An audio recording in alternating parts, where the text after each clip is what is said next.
Cette semaine à Enjeu, thérapie dangereuse. Un reportage choc sur les pratiques douteuses de certains psychothérapeutes. Elle est terrifiante, cette thérapeute-là. Tu peux imaginer une bouche sur ton nuage pour qu'il te parle, pour qu'il communique avec toi. J'ai jamais vu dans ma vie une personne si peu écoutée.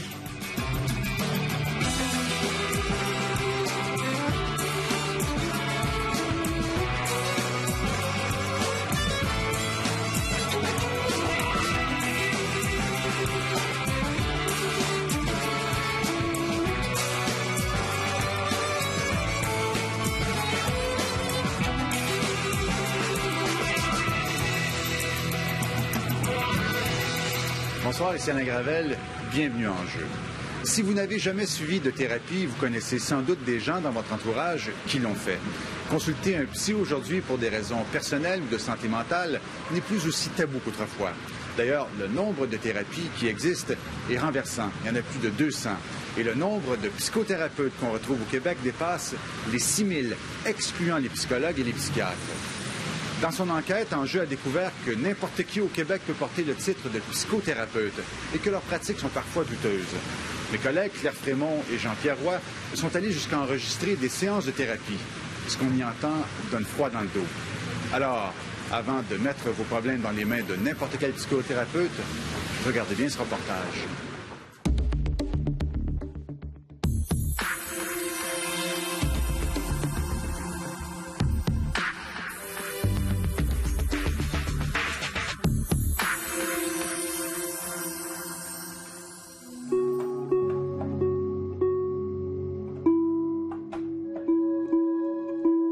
Manon est harpiste professionnelle.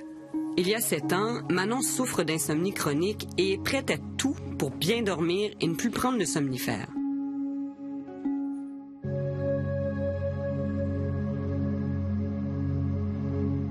La psychothérapeute qu'elle voit alors lui recommande de consulter un autre psychothérapeute qui utilise une technique bien particulière. Le client s'allonge sur une table qui vibre au son d'une musique très forte. Avant de commencer, Manon s'assure que la thérapie ne lui sera pas nocive.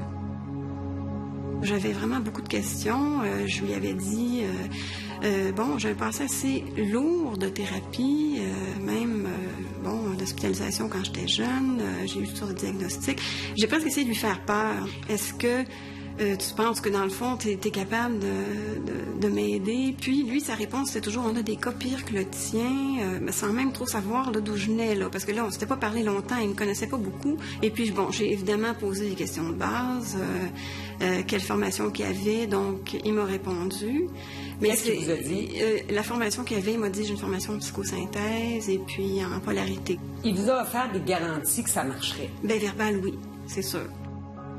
Manon choisit une thérapie intensive de 2 semaines à raison de 2 traitements par jour. Après chacune des séances sur la table vibrante, le psychothérapeute laisse Manon seule pendant des heures. Dans un journal intime que lit son psychothérapeute, Manon raconte sa descente aux enfers. La thérapie qui devait durer 2 semaines se prolonge pendant 6 mois.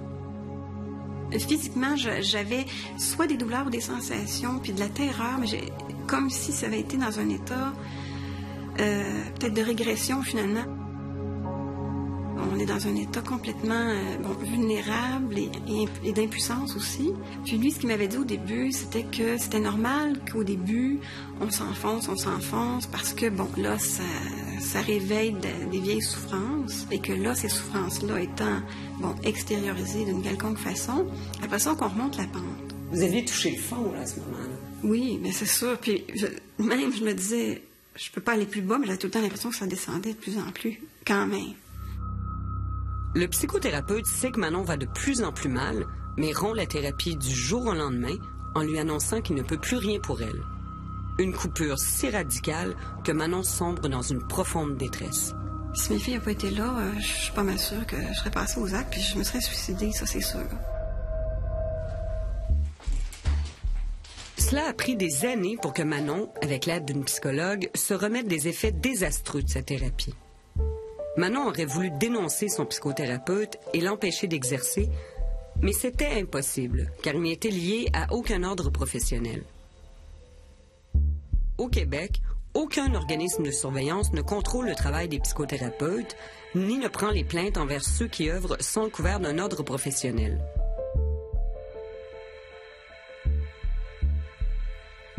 S'il y a des normes strictes pour devenir psychiatre ou psychologue, il n'y en a aucune pour être psychothérapeute. N'importe qui peut devenir psychothérapeute. La preuve, je me suis autoproclamée psychothérapeute et personne ne m'a importunée.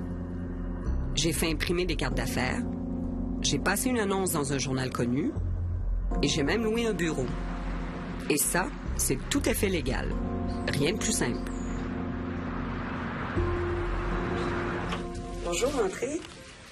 Bonjour, M. Starrer. Bienvenue dans mon bureau de psychothérapeute. Si vous voulez bien aller vous asseoir. Oui. Évidemment, il n'était pas question que je reçoive de clients dans mon bureau, mais j'en ai profité pour y rencontrer le directeur des communications de l'Office des professions du Québec. J'ai un beau bureau. C'est cet organisme qui a le mandat de régler la question du titre de psychothérapeute, et ça, depuis plus de 10 ans. Monsieur Starrer, je vous montre, j'ai une carte à mon nom de psychothérapeute. Oui. J'ai mon enregistrement comme psychothérapeute. Vous pouvez regarder. J'ai passé une annonce dans le journal comme psychothérapeute. Je n'ai aucune formation et je peux en ce moment, en toute légalité, recevoir des clients. Trouvez-vous ça normal? Écoutez, le public sait, en principe, que les garanties qu'il peut avoir à rechercher dans les services professionnels lui sont offertes lorsqu'il s'adresse aux 45 ordres professionnels existants. Vous dites que le public le sait. Il y a un sondage de l'Ordre des psychologues qui a été fait il y a quelques années où on disait que plus de 80% des gens dans la population ne font pas la différence entre un psychothérapeute et un psychologue. C'est la raison pour laquelle, lorsqu'une question importante se pose pour notre santé physique ou mentale, ou pour nos droits ou nos intérêts, il est important de bien se renseigner sur le statut, sur la compétence des personnes à qui on s'adresse.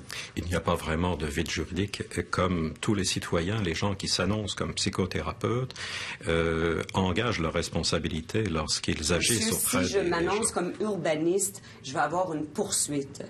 Mais si je m'annonce comme psychothérapeute, c'est permis. Vous êtes d'accord avec moi que c'est peut-être plus dangereux d'aller voir n'importe qui pour se faire soigner en psychothérapie que d'aller voir n'importe quel urbaniste? C'est la raison pour laquelle le processus est entrepris et nous sommes au travail actuellement pour réserver ce titre. Il est difficile de mesurer les dommages que subissent les gens victimes de psychothérapeutes incompétents. Pour le moment, les tribunaux sont le seul recours des personnes lésées. Rares sont celles qui ont le courage de faire un procès. Manon a eu ce courage. Elle a gagné à la Cour des petites créances et a reçu le montant maximum de 3 000 $. Malgré tout, ce psychothérapeute exerce toujours, puisque légalement, rien ne peut l'empêcher de proposer ses services. Une situation qui inquiète Manon. Moi, j'ai gagné ma cause. Ils attendent quoi?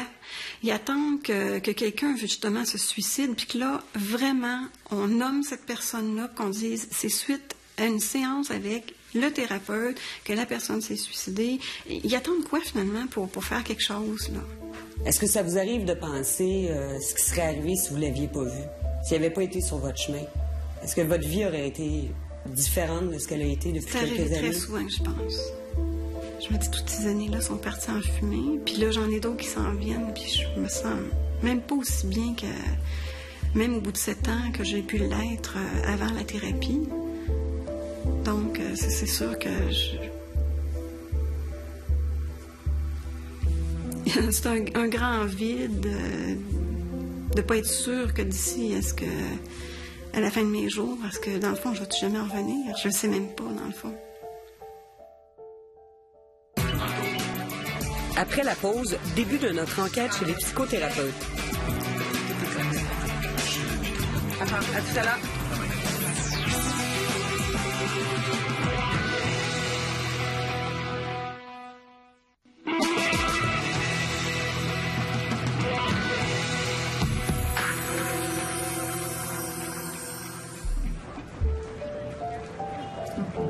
Je m'appelle Martine, j'ai 40 ans, divorcée.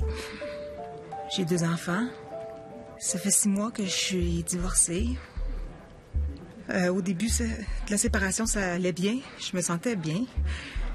Puis, depuis 1 ou 2 mois, je sais plus, j'ai de la difficulté à dormir. Cette nuit, j'ai pas dormi. C'était pas la première fois que ça arrivait. J'ai de la misère à me concentrer. J'ai de la misère à... Je suis irritable. Hier, j'ai été assez violente avec mon fils. Je me suis arrêtée juste à temps. Je les ai laissés tout seuls. Je suis allée prendre une marche sur le pont. Et j'y pense. De plus en plus.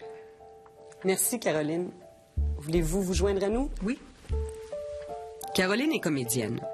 Dans la courte scène que vous venez de voir, Caroline vient de jouer le personnage inventé de Martine Paquette.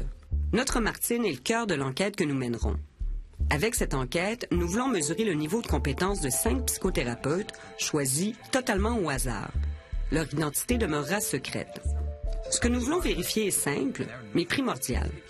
Lorsque Martine se présentera dans leur bureau, les psychothérapeutes seront-ils capables de diagnostiquer sa dépression majeure? Sauront-ils réagir de manière adéquate et protéger Martine et ses jeunes enfants? Un jury analysera chacune des rencontres. Dans une première étape, nous avons préparé le profil psychique de Martine en étroite collaboration avec le psychiatre Brian Bexton. Docteur Bexton, le personnage que vient d'incarner Caroline, est-ce que ça reflète vraiment l'état d'esprit d'une personne qui va mal? Absolument. Nous avons ici un exemple de quelqu'un qui présente avec des symptômes de ce qu'on appelle une dépression majeure. C'est quoi ces symptômes-là? Donc, ce n'est pas juste la petite déprime qu'on peut vivre pendant quelques heures, une journée ou 2, mais vraiment une maladie qui va durer plusieurs semaines, même plusieurs mois, avec un désespoir, avec un manque d'énergie, avec des idées sombres, avec un découragement, avec des idées de mort. Est-ce qu'un psychothérapeute doit réagir vite à ce genre de propos-là que tiendrait une patiente? Certainement. Et le traitement idéal dans ce cas-là, c'est à la fois une combinaison de psychothérapie avec un traitement qui corrige des déficits au niveau de la neurochimie du cerveau, donc avec aussi les antidépresseurs qui corrigent ça. Est-ce que vous en voyez des cas comme ça? Certainement, ça se voit chaque jour à l'urgence dans les hôpitaux.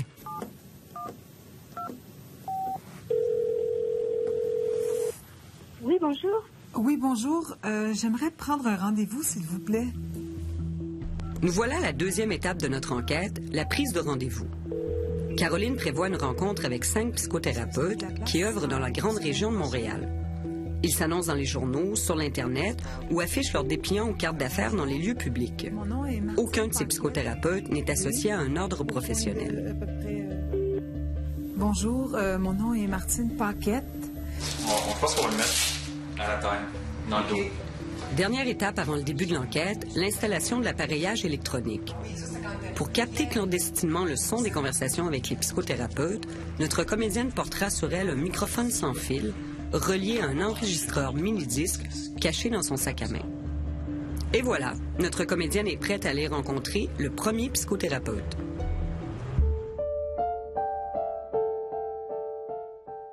Ben, c'est ça va pas très bien. J'ai de la misère à dormir. J'ai vécu une rupture il y a 6 mois. Une rupture? Oui. Martine raconte sa triste histoire, son désespoir. Le psychothérapeute lui demande si elle a de l'aide avec ses enfants. Elle lui parle de ses idées suicidaires. Il lui dit pourquoi le suicide ne changerait rien à sa situation. Mais ce que je veux vous dire, c'est que les gens qui sont suicides, donc ils ont plus de corps physique, mais ils sont encore là à l'esprit. Ça ne change rien. Ils ne changent pas de mission de vie. Ils sont obligés de réparer avant de retourner au ciel. Ils sont obligés de réparer.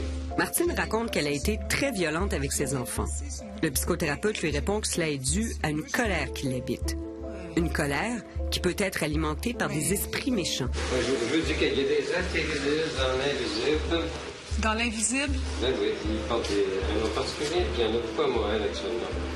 On les appelle, je ne vais pas le dire le nom, mais c'est des S-O-R-C-I-R-E-S. S-O-R-C-I-R-E-S. Des sources. Faut pas, on ne peut pas dire le nom parce qu'on ne peut pas les avancer. Mais il y en a beaucoup qui sont actifs à Montréal. Je veux dire, c'est possible qu'ils soient après vous aussi. Attendez, parce que moi, il faut que ça soit clair, parce que je me sens tellement pas bien que si vous avez raison, il faut que je comprenne. Vous me dites que dans l'air, il y aurait peut-être des O-R... C-I-E-R-E-S. Le psychothérapeute explique à Martine que les esprits malins prennent plaisir à faire souffrir les gens en difficulté comme elle. J'ai presque pas dormi dernièrement et je vous dis, j'ai honte de vous le dire, là, OK? Mais quand j'ai pris ma marche, moi, j'ai marché sur le pont Jean-Cartier. Je sais pas comment ça fait, je suis pas sautée, je sais pas pourquoi je suis pas sautée, monsieur. Parce que vous, c'est des anges qui sont autour. J'ai des anges? Oui, vous, c'est des anges. Vous avez les deux sur la planète. Hein? Vous avez des anges, vous avez des mauvais esprits. Vous avez les deux. Hein? Le psychothérapeute explique à Martine qu'il travaille énormément ces temps-ci parce que les mauvais esprits sont très actifs actuellement à Montréal. Pour l'aider, il lui propose une méthode, le Reiki. Il veut lui imposer les mains, mais Martine refuse d'être touchée. Il n'y voit pas de problème pour faire le traitement quand même et lui explique qu'il travaille avec des guides spirituels. Martine insiste sur sa difficulté à s'occuper de ses enfants et de son envie de mourir. Lui, il lui parle d'une autre menace, celle des ouragans. On a une période où il y a beaucoup d'ouragans. C'est quoi un ouragan? On n'a pas besoin de la force d'un ouragan. Mais un tourbillon, comme M. Net, un tourbillon de lumière, a été pas bien, M. Net? Hein? Oui. Bon, imaginez-vous autour de vous, un tourbillon de lumière. Ça tourne, puis ça va arracher toute votre souffrance qui est autour de vous, tout ce poids-là. Martine demande au psychothérapeute si elle devrait prendre des médicaments. Il croit que ça pourrait l'aider temporairement. Il lui conseille de parler avec des gens en qui elle a confiance. Par contre, il lui répète que si elle se suicide, elle risque de revenir sur Terre comme l'enfant de l'un de ses enfants. Le psychothérapeute amène Martine dans une pièce à côté. C'est là qu'il lui fera un traitement de couleur. Puis vous, comment vous savez que moi, c'était l'orange que ça me prenait? Parce que vous l'avez senti? Dans mon information, j'ai une formation avec ça. OK. C'est parce que pour la bouteille orange, c'est aussi pour les êtres qui ont de la misère. Parce que les êtres qui sont morts, on utilise aussi la couleur orange. Parce qu'il y a des êtres qui ne veulent pas s'en aller. En tournant autour d'elle, le psychothérapeute lui dit qu'il touche son aura. Il lui explique que pour se réconforter, elle devra faire appel aux archanges. Vous avez pas peur que je fasse quelque chose de pas correct, que j'irai au pont ou je sais pas quoi? C'est pas que j'ai pas peur, mais c'est que je peux pas vous empêcher de faire des choses. Mais j'ai confiance que les choses vont être pour le mieux pour vous. Moi, je peux pas empêcher. Je suis pas... J'ai pas le contrôle de tout ça. La session est terminée. Il laisse partir Martine seule, sans la raccompagner à la porte. Alors, comment ça s'est passé, cette première rencontre? Ben, j'avoue que j'étais un petit peu sous le choc parce que moi, j'avais pas... C'était quelqu'un qui parlait des esprits, puis qui avait des mauvais esprits qui voulaient que je meure, puis ça va de même. Ça m'a comme vraiment étonnée. Oh, vous attendiez pas à ça, Non, là? non, je m'attendais pas à ça. Je pensais que c'était comme une thérapie assez conventionnelle, puis assez vite, il a commencé à me parler de, c'est ça, qu'il y avait des mauvais esprits beaucoup à Montréal de ces temps-ci. Oui. Puis que c'était peut-être ça qu'il y avait à l'intérieur de moi. Il ne procédait pas à aucune évaluation. Les membres de notre jury sont maintenant prêts à analyser la rencontre avec le psychothérapeute numéro 1. Chacun d'eux a pris connaissance du contenu intégral des rencontres, mais ne connaît pas l'identité des psychothérapeutes. Bon, la première chose qui m'a frappée, évidemment, c'était le peu de contact du thérapeute lui-même avec la réalité et l'absence de lien entre les connaissances scientifiques, la pratique clinique et la réalité de ce qui se passait là. En plus, il connaissait le traitement, puis il n'avait pas encore évalué. C'est très inquiétant, le surnaturel, le supranaturel. Bon, on ne sait pas très bien ce que c'est, la vie après la vie, toutes ces choses-là. On y croit ou on y croit pas. Mais d'imposer ça comme modèle de solution à une personne qui est en difficulté personnelle et psychique importante, moi, j'ose même pas penser comment on sort de là, parce que c'est inquiétant. Moi, je vous dirais à la fin, un côté comique et un côté moins comique. Le côté comique, quand je me disais, c'est un bouffon, ça. Ça, c'est le côté comique. Le côté triste, c'est que je me disais, il y a des gens qui paient pour aller se faire dire des choses comme ça, complètement farfelues. Ça n'a pas d'allure. Alors, est-ce qu'on peut lui donner un pointage à ce psychothérapeute numéro 1? Alors, 0, c'est totalement incompétent. 10, c'est excellent. 6, c'est la note de passage. Allez-y, docteur Lamontagne. Ah, c'est pas compliqué. Moi, je vous dirais, c'est 0 tout de suite. Monsieur Lacroix? Et je signe 0. Madame Charles? 0, parce que je vois pas comment il aurait pu l'aider comme ça. Après la pause, un psychothérapeute décèlera-t-il la détresse de Martine? Puis ça enlèverait aussi peut-être mes idées noires.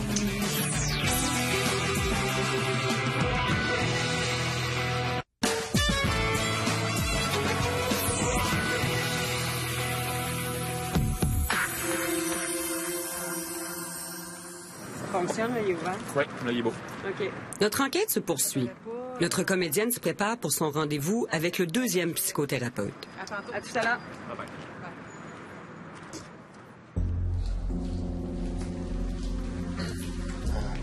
Ben, vous pouvez peut-être la ce sera pas long. OK, est-ce que c'est vous? Oui, c'est moi. Ah, OK. Le psychothérapeute ne s'occupe pas du tout de Martine et parle au téléphone. Il se lève et quitte la pièce. Martine se retrouve seule à attendre. Caroline, qu'est-ce que vous faites là? Ah ben, je suis revenue parce que je suis pas encore passée. Vous n'êtes pas passée encore? Non. Ça fait 20 minutes que vous êtes partie? Oui, c'est ça, mais quand je suis arrivée, il était en train de parler au téléphone pour... je sais pas trop où il vend des produits, puis il parlait à un distributeur de son catalogue, je sais pas trop. Puis là, je me suis dit, ben, je vais me mettre à pleurer parce que, ben, je veux dire, pour peut-être attirer son attention pour qu'on procède. Notre preneur de son s'assure que l'appareil qui enregistre le son est prêt pour le reste de la séance avec le psychothérapeute numéro 2. C'est correct? OK. Bon, ben, à tout à l'heure. OK. À son retour, Martine est invitée à attendre dans la salle de traitement.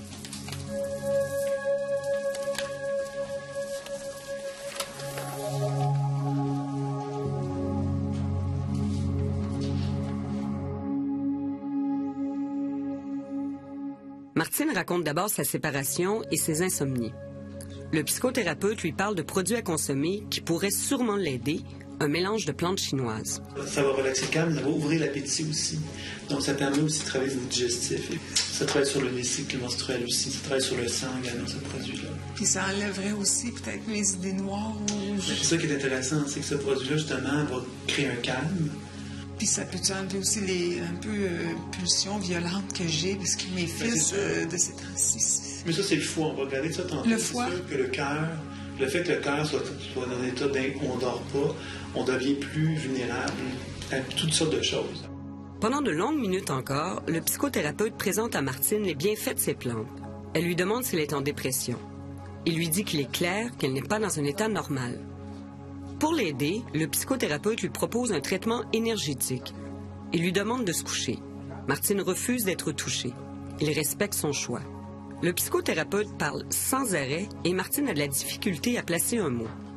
Il la couvre avec ce qu'il appelle une couverture de cuivre avant de débuter le traitement. Ici, il l'invite à être méfiante envers les autres. Parce que la personne qui est devant nous, on n'est pas sûr qu'elle va être correcte avec nous. On n'est pas sûr qu'elle va être noble avec nous. Donc, il faut se méfier d'elle. Par la suite, le psychothérapeute disserte sur la naïveté de Martine, naïveté dont elle-même n'a jamais parlé. La naïveté que vous aviez était tellement profonde. Moi, je vous dirais que depuis votre jeune enfance, on vous a enseigné à être, je vais dire ça comme ça, nounoun, OK? Il enregistre son discours sur une cassette audio pour que Martine puisse la réécouter plus tard. Ça ne veut pas dire pourtant que vous êtes nounoun. Ça veut dire qu'on vous a enseigné à être nounoun pour vous garder dans une position de contrôle. Alors vous avez appris à être nounoun tout en n'étant pas nounoun. Vous avez toujours été consciente qu'on vous traitait comme nounoun alors que vous saviez que vous n'étiez pas. Martine insiste sur sa violence envers ses enfants. Il lui explique d'être plus sévère, particulièrement avec celui de 5 ans, qui, malgré son très jeune âge, aurait la maturité d'un adolescent. C'est facile pour vous de vous sentir faible à côté de cet enfant-là, parce que justement, lui, il est fort. Il joue sur cette image de force, il joue à l'homme puissant, à l'homme fort, etc. C'est presque la fin de la séance. Face à ses problèmes avec ses enfants, il lui suggère d'aller au CLSC pour les faire garder. Pour sortir de sa dépression, il l'invite à exprimer son côté artistique qu'il sent très fort chez elle, mais refoulé. Il lui propose de peindre, de s'habiller de manière plus originale et même de redécorer sa maison. De jouer avec la peinture, les couleurs, ou de la décoration, faire des choses qui seraient des meubles au fini. Je ne sais pas si vous comprenez ce que je veux dire par là, des choses de cet ordre-là. OK. Je sais pas comment vous recevez ça. Ben moi, je me dis, si un jour je me sens bien, c'est sûr que je vais regarder ça. Si je peux arriver à me sentir un petit peu mieux, Oui, si je peux soulager ma souffrance, oui. Si ça peut s'arrêter, oui. Si ça peut s'arrêter. Moi, je vous dirais, c'est lui, passe-moi l'expression, je trouve qu'il est complètement flyé. C'est lui qui parle tout le temps. Il laisse pas du tout la patiente s'exprimer et il passe complètement, évidemment, à côté de la dépression, puisqu'il lui donne même pas de chance de parler, c'est pour elle.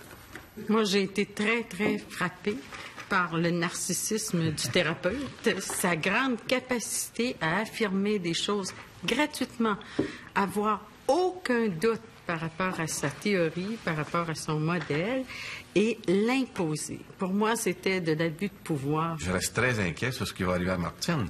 Et on sait que chez des suicidaires, c'est très rare qu'ils vont faire 2 demandes d'aide.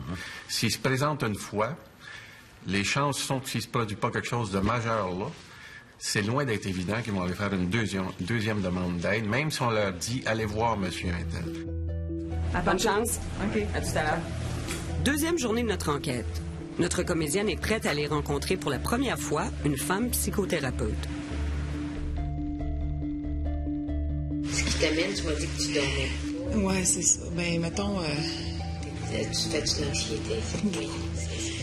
Ça va pas très bien, en fait, là. Martine raconte sa souffrance, sa séparation. Elle parle de ses idées suicidaires et de sa violence envers ses enfants. La psychothérapeute lui propose de lâcher prise et d'arrêter de toujours vouloir performer. Alors, es-tu prête à te donner une chance, là, de ne pas aller sur le pont puis de faire un saut dans ton vide intérieur? L'eau est beaucoup moins froide, je te jure. Alors, t'étais prête à aller sur le pont Jean-Cartier, peux-tu au moins te donner une chance d'y aller? Martine insiste sur sa difficulté à s'occuper de ses enfants et sur sa violence. La psychothérapeute lui suggère de s'informer à la garderie pour avoir de l'aide avec ses enfants. Quand on est à bout, on a le goût de les assommer. Alors, c'est juste un feeling, mais en même temps, c'est un indice que tu en as assez et que tu as besoin. Peux-tu accepter ton besoin d'aide au lieu de tuer ton enfant? Tu as le choix. Tu as le choix de lâcher ton orgueil ou de te tuer puis laisser tes enfants dans le malheur le reste de tes jours. Sincèrement, là. Et c'est qu'on choisit. La psychothérapeute lui recommande d'aller voir un médecin et de se faire prescrire des médicaments. Ensuite, elle s'informe des relations de Martine avec ses parents. Martine répond de façon très évasive. La psychothérapeute détermine que la souffrance de Martine vient de sa relation avec ses parents. Elle lui demande de crier sa colère envers eux. C'est tout ton ressentiment qui est là. C'est ça qui te tue. Oui, c'est ça qui me tue. Oui, il faut le sortir. C'est correct, sors, là. C'est ça ta violence. C'était tellement tabarnak, là. T'as le droit d'être en crise, mais sors les crises. Comment tu vas punir les calices après ce qu'ils t'ont fait? La psychothérapeute continue de dire à Martine d'exprimer sa colère envers ses parents. C'est presque la fin de la séance. Elle lui dit qu'elle pourra la recevoir bientôt si Martine le désire. Quand t'as le goût de sauter en bas du pont Jean-Cartier, saute en dedans. Lâche en dedans. Bien plus simple. Tu me fais rire. Ça te fait rire beaucoup mieux, hein? Oui. Bye. Bye. Dès le départ, elle m'apparaît beaucoup plus empathique face à la patiente. Et au moins, elle a une qualité que le 1 et le 2 n'avaient pas. Elle écoute plus. Le mauvais côté de mon affaire, je vous dirais, c'est que, bien sûr, il y a des affaires qui sont complètement farfelues là-dessus. L'affaire que ça peut être normal de battre ses enfants ou de les tuer, ça n'a pas d'allure. Si au moins il y avait la différence entre... C'est assez normal de temps en temps d'éprouver de la colère par rapport à ses enfants. Mais d'agir de la violence, ça, elle est carrément à côté de la plaque. À mon avis, c'est pas acceptable, point. C'est une espèce de modèle mécanique. Tu as de la colère en toi, sors ta colère, tu vas aller mieux. Tu sais, genre, il y a des vidanges dans la maison, sors des vidanges de la maison, ça va sentir mieux dans la maison. Mais le psychisme est plus compliqué que ça. Et quand on présente un modèle comme ça à quelqu'un, par exemple, lui dire « Jette-toi pas en bas du pont Jean-Cartier, jette-toi juste en bas de ton pont intérieur », on ne sait pas comment la personne va prendre ça, mais en tout cas, c'est pas tout à fait en accord avec ce qu'on sait qui peut vraiment aider quelqu'un. Plus tard, dans la soirée, notre comédienne se dirige vers le bureau du 4e psychothérapeute. Donc, vous avez des pensées suicidaires? Oui. Je pense, oui. Vous vous sentez comment, Martine, en me parlant de ça, actuellement? Le psychothérapeute laisse parler Martine et lui pose quelques questions. Je peux pas Encore une fois, elle raconte sa grande solitude, ses idées suicidaires et sa violence envers ses enfants. Moi, je pense peut-être la première chose, c'est de prendre soin des deux enfants. Il faut que quelqu'un, pour ne pas qu'ils vivent votre colère, votre pression à l'intérieur, qu'il y ait quelqu'un de votre famille qui prenne soin. Je vous proposerais de peut-être aller chercher de l'aide auprès d'un hôpital, d'un psychiatre. Martine fait part au psychothérapeute de ses craintes qu'on la prenne pour une folle si elle va à l'hôpital. Il la rassure et l'incite fortement à aller consulter. Comme elle lui a parlé de son frère, il l'encourage à lui demander de l'aide tout de suite. Il ne veut pas la laisser repartir seule chez elle. Est-ce que vous voudriez qu'on l'appelle d'ici? Puis tu dirais quoi? On pourrait lui dire que vous auriez besoin d'aide de lui maintenant. Puis vous y parleriez? Je pourrais lui parler. Bonsoir. Oui, je suis bien le frère de Martine. Surprise de l'équipe, le téléphone sonne. C'est notre comédienne qui appelle le réalisateur qu'elle fait passer pour son frère Jean-Pierre. Le psychothérapeute parle à notre réalisateur et lui demande d'aller chercher Martine. Dans 20 minutes. Et tout à l'heure. Merci beaucoup encore. Au revoir. Psychothérapeute. Psychothérapeute. 12 minutes. 12 minutes. Donc ça va mal. Puis lui, il a dit tout de suite, il faut absolument que quelqu'un vienne chercher Martine. Non. Alors c'est moi le frère, mais j'y vais. Bye. Pendant que Martine attend l'arrivée de Jean-Pierre, le psychothérapeute lui explique qu'elle vit des moments difficiles, mais qu'il est possible de s'en sortir. Il lui demande la permission de la tutoyer. Martine est inquiète à l'idée de consulter en psychiatrie. Il la rassure sur l'hôpital. Parle avec l'idée que tu vas être en convalescence. Convalescence. En convalescence. Oui. Comme si j'étais malade. T'es malade. Je suis malade. Oui. Je sais pas comment vous faites pour voir des gens qui filent pas comme moi. Ça doit être dur. Je fais ça depuis 20 ans, Martine. Il fait un très bon travail et ce que je trouve intéressant, c'est qu'il voit vite, il voit rapidement, il place ses limites, c'est-à-dire il reconnaît ses limites. C'est un travail qu'il semble pas pouvoir faire ou qu'il pense que c'est mieux que quelqu'un d'autre. C'est très bien. Il lui propose l'hôpital. C'est une situation d'urgence. Il l'a vu. Il lui propose d'être suivi en psychiatrie. C'est plein d'allure. Il lui propose de prendre la médication. Et là-dessus, moi, je le trouve excessivement correct. Il va jusqu'à dire, je vais téléphoner à votre frère. Vous partez pas d'ici. Il est bien conscient de l'urgence de la situation et il est bien conscient de ce qu'un patient suicidaire peut faire et comment il faut s'occuper d'un patient suicidaire. Et là-dessus, c'est chapeau, c'est... Il a non seulement pensé aux moyens, mais il les a mis à exécution, c'est-à-dire il s'est assuré qu'il y a une personne auprès d'elle, et pas seulement dans l'immédiat, mais jusqu'à ce qu'elle soit prise en charge à l'hôpital. Parce qu'il lui dit pas seulement « restez avec elle ce soir », il dit « restez avec elle ce soir et rendez-vous à l'hôpital avec elle ». Mais j'aurais offert la possibilité de la suivre en thérapie, mais à condition que l'essentiel soit au niveau médical, soit déjà bien établi. Parce que ne nous comptons pas d'histoire. La patiente en question, la probabilité qu'elle reçoive une psychothérapie à l'hôpital, elle n'est pas si élevée que ça. De légitimer aussi clairement. Après la pause, les conclusions de notre jury. On ne peut plus laisser faire n'importe qui faire n'importe quoi.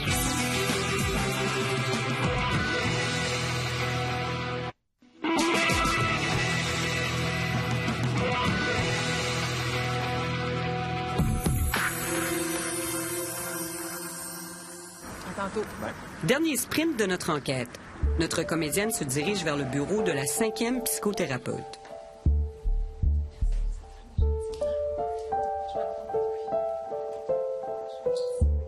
Est-ce que tu crois en la réincarnation? J'avoue que j'ai pas pensé du tout à ça. Dès le début de la rencontre, la psychothérapeute lui dit qu'il faut qu'elle apprenne à s'aimer. Et en réponse aux confidences de Martine sur sa violence envers ses enfants, elle lui répond que c'est normal. Jeudi, j'ai eu peur de moi-même. J'ai dit, j'aurais pu le tuer. Ben, c'est sûr que quelquefois, ça nous dépasse, hein? Vous pensez que ça pourrait pas être dangereux, que je pourrais pas le tuer? Mais non, bien sûr que non. Mais tu sais, de l'autre côté, ils t'ont choisi comme mère aussi. Ils m'ont choisi comme mère? Ben oui, donc ils savaient ce qu'ils allaient rencontrer.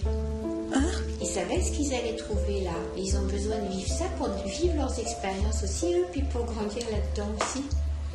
C'est toujours tout un éternel recommencement. La psychothérapeute invite Martine à s'étendre sur un matelas pour faire des exercices de respiration. Tu vas prendre une grande respiration et tu rejettes l'air par la bouche. Là, tu chasses toutes les mauvaises pensées qui sont là, par la bouche. Voilà. Ensuite, une nouvelle inspiration. Et ensuite, une troisième. Maintenant, la psychothérapeute demande à Martine de visualiser sa peur. Martine voit un nuage. La psychothérapeute lit alors sur une feuille des questions à propos du nuage. Martine éprouve des difficultés à répondre. Elle reparle de sa souffrance et son envie de mourir. Donc tu vois, tu peux imaginer une bouche sur ton nuage pour qu'il te parle, pour qu'il communique avec toi. OK. Bon, alors, demande-lui, dis-lui que toi, tu te sens capable maintenant de prendre ta vie en main, d'arrêter de souffrir, hein, mais tu veux qu'il s'en aille par le bas. OK. Hein? Est-ce qu'il serait d'accord? Ou bien sinon, dis-lui que s'il n'est pas d'accord, s'il pense encore t'être utile pendant quelque temps, demande-lui s'il serait d'accord pour sortir de ton corps puis se placer juste à côté de toi pendant quelque temps. OK. Alors, dis-lui merci à ton nuage. Merci. D'accord, ok. Alors, laisse-le partir, là. Tu le laisses sortir par les voies naturelles. Donne-lui tout le temps nécessaire pour le faire. Elle est terrifiante, cette thérapeute-là.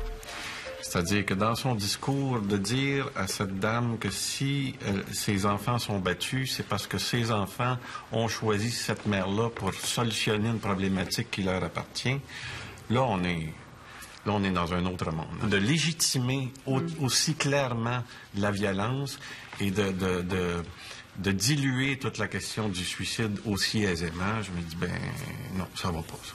Je pense que j'ai jamais vu dans ma vie une personne si peu écouter une autre personne. Et ça, pas seulement en psychothérapie, même dans la vie ordinaire, presque obsédée par sa propre idée que la respiration allait tout résoudre.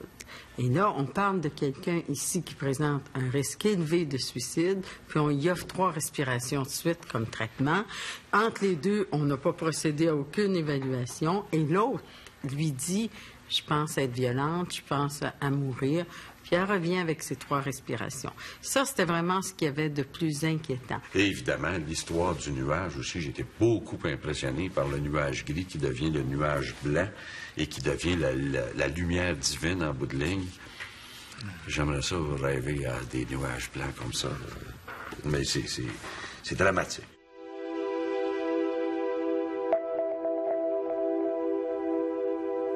Selon les observations de notre jury, 4 des 5 psychothérapeutes visités n'ont pas réussi à détecter la grande souffrance de Martine et surtout n'ont pas proposé un plan d'action approprié à sa situation. Doit-on s'en inquiéter? C'est sûr que c'est préoccupant, puis que je pense qu'on vit dans un monde où malheureusement, je dis malheureusement au sens où ça prend de l'encadrement et on peut plus laisser faire n'importe qui faire n'importe quoi. La société évolue, grandit. Il y a des réglementations partout, dans toutes sortes d'univers. Bien, en psychothérapie aussi, je pense que ça prend une réglementation. Sur le marché nord-américain, il y a 200 types différents de psychothérapie qui sont disponibles sur le marché. Je n'ai pas besoin de vous dire qu'ils n'ont sûrement pas toutes la même efficacité. Et qu'au moins, si l'État disait, pour les méthodes connues qui ont été prouvées scientifiquement, comment qu'on en mettrait 20, mais qu'on dit très bien, celle-là, c'est purement parce que c'est prouvé scientifiquement par des professionnels de la santé ou qui font partie d'un ordre. Déjà, je pense qu'on aurait fait un petit bout de chemin. Les gens vont toujours vouloir aller prendre des conseils et ça, on n'a pas à réglementer le fait que les gens aillent jaser avec quelqu'un, prendre des conseils ou s'inspirer de quelques croyances. Ce qu'on a à réglementer, cependant, c'est la psychothérapie. Parce que la psychothérapie, c'est un traitement psychologique.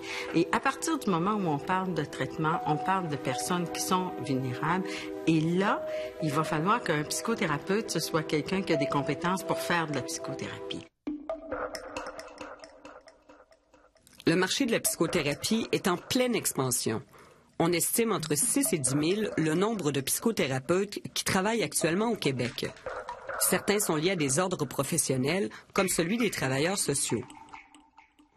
D'autres font partie d'associations qui déterminent elles-mêmes leurs normes sans contrôle de l'État. et d'autres travaillent de manière totalement autonome. À l'heure actuelle, tous les psychothérapeutes, quels qu'ils soient, peuvent émettre des reçus à fin d'impôt au même titre que les psychologues, une situation pour le moins étonnante. N'importe qui peut s'autoproclamer psychothérapeute et faire des reçus d'impôt qui ensuite vont passer sous la rubrique frais médicaux, que ce soit autant au provincial qu'au fédéral. Oui, tant au fédéral qu'au provincial. Même que le provincial est beaucoup plus clair. On prévoit vraiment le cas des psychothérapeutes dans la liste des personnes qui sont habilitées à émettre des reçus. Et comme n'importe qui peut s'autoproclamer psychothérapeute, n'importe qui peut faire des reçus à ses amis, à ses voisins. C'est sûr que s'il n'y a pas trop de contrôle sur qui peut émettre ces reçus-là, évidemment, les personnes de l'entourage pourraient en obtenir peut-être plus facilement, puis... et bénéficier de ça, effectivement. La majorité des compagnies d'assurance collective ne remboursent pas les frais de thérapie donnés par des psychothérapeutes. Les compagnies d'assurance seraient-elles plus vigilantes que l'État? Le processus est en cours pour la réserve du titre de psychothérapeute. Un règlement est en préparation dans ce domaine qui va prévoir deux choses. Quels sont les ordres qui peuvent délivrer le permis de porter le titre de psychothérapeute et également, chose très importante, quelle sera la formation qui sera exigée pour obtenir ce permis. À quel moment ça va être réglementé? Nous sommes en train de le faire. Il est clair que d'ici 18 mois, on aura des initiatives, des étapes supplémentaires franchies là-dessus. Vous savez, la loi est déjà votée, le règlement est en préparation. Obliger les psychothérapeutes à faire partie d'un ordre professionnel et empêcher d'exercer ceux qui n'ont pas la formation requise ne réglera pas tout. Mais ce sera une garantie de compétence et d'intégrité des psychothérapeutes. Il est surprenant de penser qu'actuellement, on surveille les restaurateurs ou les chauffeurs de taxi, mais qu'on ne contrôle pas ceux qui reçoivent des gens en état de grande vulnérabilité. En attendant, chacun devra continuer à déterminer seul si le psychothérapeute devant lui est une personne compétente ou quelqu'un qui sait tout simplement improviser.